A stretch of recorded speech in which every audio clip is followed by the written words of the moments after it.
demak, kafilni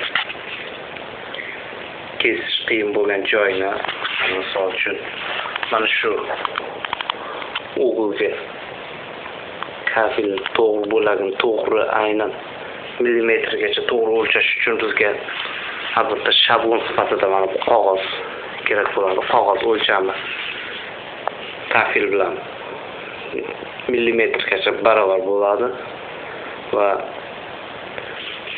shu qog'ozni mana shu qisiq kesmoqchi bo'lgan joyimizga joylashtiramiz. Demak, mana shu o'g'ildan qalam orqali birinchi chizamiz. Qisiqni bo'lakni kesib olgach, o'sha joyga qo'yib tekshirib ko'ramiz. Demak, to'g'ri keldi va bu qisiqni aynan kesmoqchi bo'lgan kafilimizga joylashtiramiz. Demak, shundan so'ng mana shu qolgan joyi qalam orqali belgilab kesib olamiz. Va kesib olgach,